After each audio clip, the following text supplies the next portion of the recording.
Honorable Rasamanikam, yes. I think I am allowed to make a couple of clarifications on this matter because this is in response to a question that I raised under the Prime Minister's questions. So if you'd allow me, thank you, Honorable Prime Minister, for your response on this matter. However, Honorable Prime Minister, I would like to bring to your attention that almost 20% of your period of power that the public have given you is already over. 1 year is already gone. So after a year, we are speaking about your informing this House that the government is looking at a domestic mechanism, that you all are opposed to any international intervention only because you are saying that it will polarize communities and that it will create further issues within the country. Now, I disagree on that. To ensure that there is real reconciliation, the victim community must have a process that they believe in and they trust in for you to bring them on board. Now, you have refused that, you have rejected that, which means as a representative of the victim community, I express my disappointment because as a member of parliament representing the victim community, we were hopeful that this government at least will listen to the victim community and agree to a international mechanism. But anyway, I've made my point clear that we reject your proposal as a representative of the victim community, and we want an international investigation because we have no faith in the government of Sri Lanka's mechanisms, and that has been the position for 16 years since the end of the war. But since you mentioned about the domestic mechanisms, Honorable Prime Minister, how can you even say that the domestic mechanism will work when the Office of Missing Persons, the Honorable Minister of Justice is here, the Office of Missing Persons, the cadre that they require to function is 250 plus. But in a year since you've been in office, the cadre is still only at 29. Now the owner, Minister, let me finish. Okay. Right, okay. Honorable member, can you please come to your clarification only? Okay. No, the Minister spoke to me, so I can't, respectable Honorable Minister is saying something, I have to speak to him. Honorable Minister, I am not lying.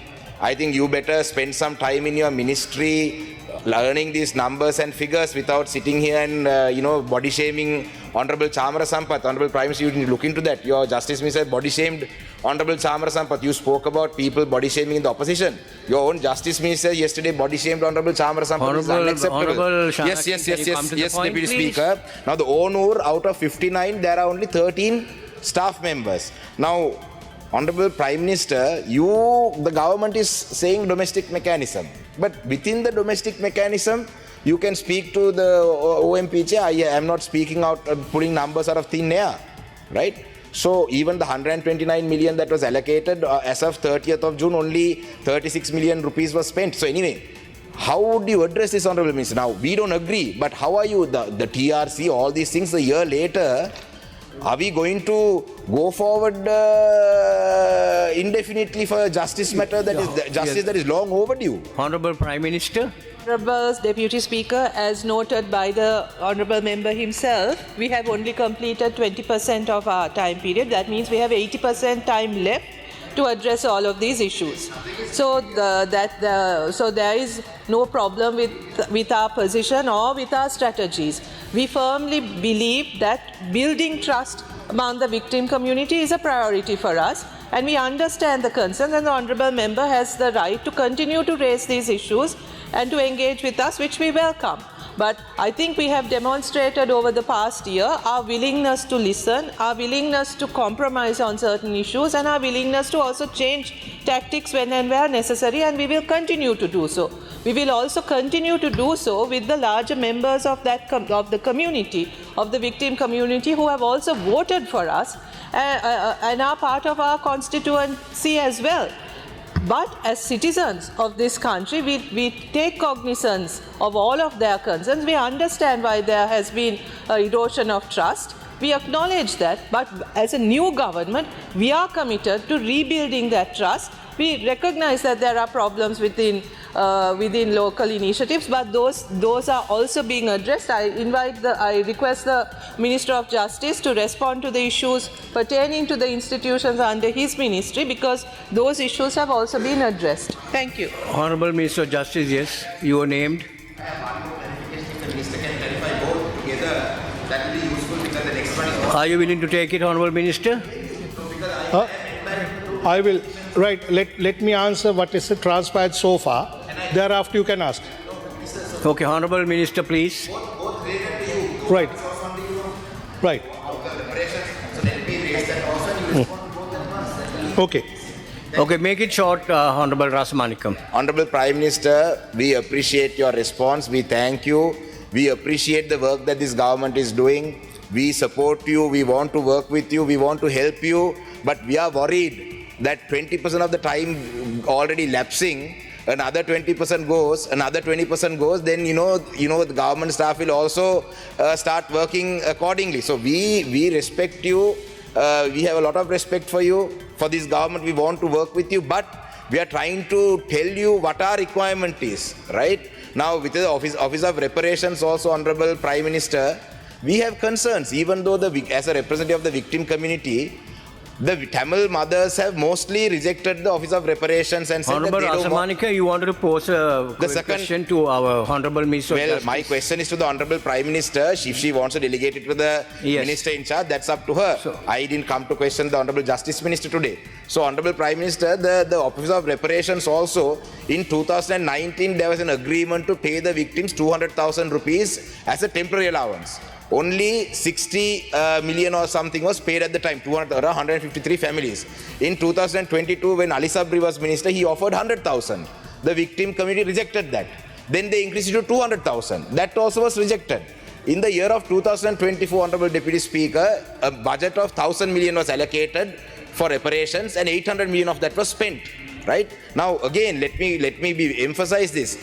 The Tamil mothers have rejected this. I'm not saying this is their request, but still, since you are offering this as a domestic solution, which is my concern. Now, in the budget for 2025, 1,000 million was allocated. But as far as I am aware, not a single cent of that has been paid this year. Now, this is the information that I have. I am not the government, right?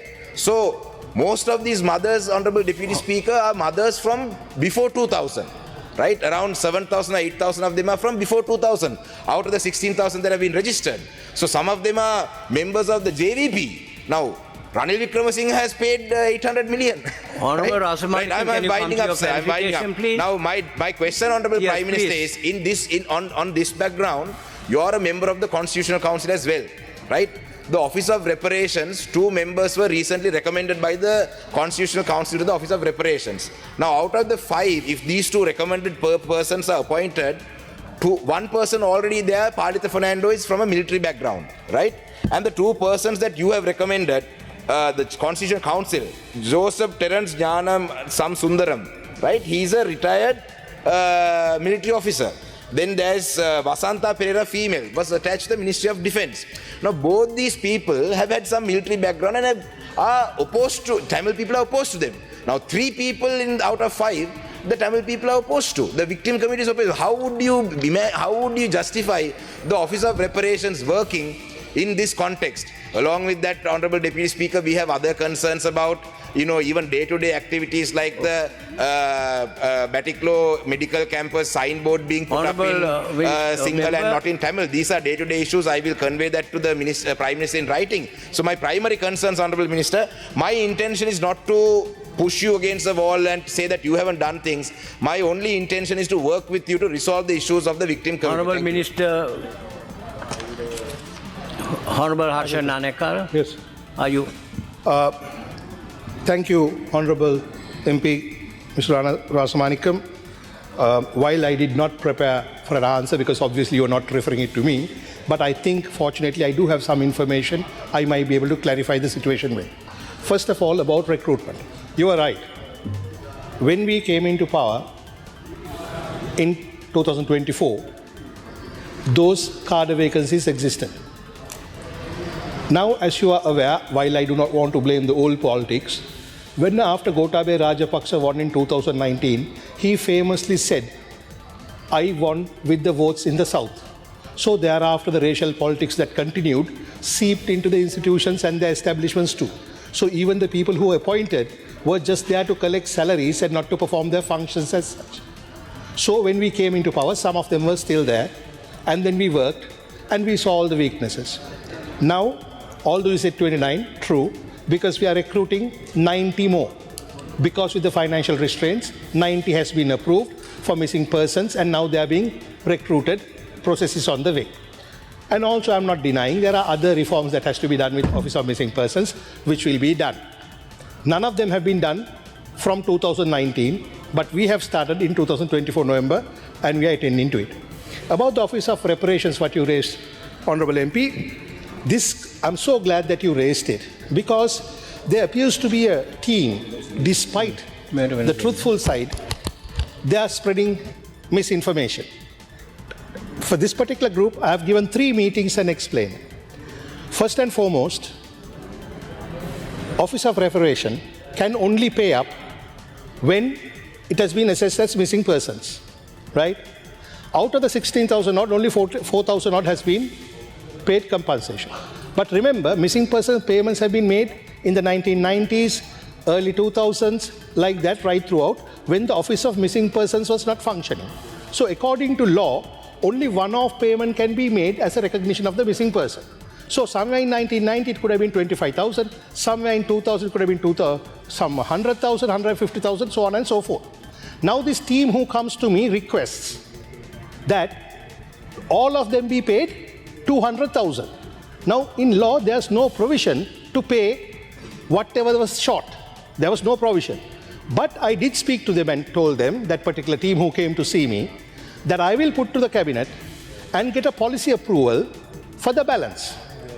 However, there's a difficulty in ascertaining from 1990s these payments were made from various places. There's no proper record. So the government will never know how much each person has got for themselves.